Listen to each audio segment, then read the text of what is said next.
आज़ाद कश्मीर हुकूमत की तब्दीली हतमी मरहले में दाखिल। वज़ीर-ए-आज़म आज़ाद कश्मीर का शिकवा। सदर आज़ाद कश्मीर की तस्वीर भी मंजर आम पर आ गई। अपोजिशन को कितने नंबर दरकार हैं, तफसीलात सब न्यूज पर।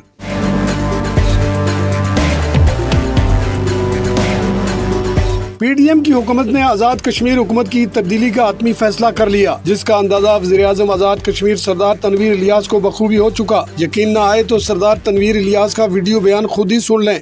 जो मेरे से खुश नहीं है उसको क्या वो दे सकेंगे, किससे खुश होंगे? हमने तो उनके लिए सब कुछ खोला, मतलब अंधेवा पैसे लेते रहे और दूसरे उनको क्या देंगे? दूसरे जो आपकी देसी मुर्गी और पेस्ट्री तक नहीं छोड़ते वो आपको क्या देंगे?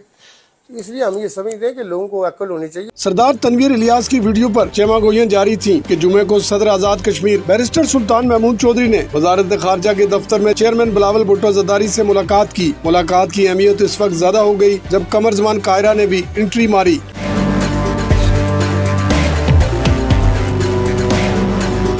आज़ाद कश्मीर में मुत्तहिदा अपोजिशन के पास 20 अरकान मौजूद हैं, जिनमें मुस्लिम लीग नून के पास 6, पीपल्स पार्टी के पास 13, हसन इब्राहिम की एक नशिस्त है, जबकि आज़ाद कश्मीर असम्बली की कुल तादाद 53 है। 27 अरकान की हमायत पर अदम एतमाद और नई हुकूमत बन सकती है। बैरिस्टर सुल्तान के पास 4 अरकान बेटा, भाई, चौधरी इखलाक और सबिया सदीक की सूरत में मौजूद है, जबकि माजरीन में से भी 5 लोग कमर जमान कायरा और बैरिस्टर सुल्तान महमूद के साथ राब्ते में हैं। अदम एतमाद को रोकने के लिए तहरीक इंसाफ सरदार तनवीर इलियास की बजाय स्पीकर अनवर अल हक को वज़ीर-ए-आज़म नामजद कर सकती है। सब न्यूज़ इस्लामाबाद।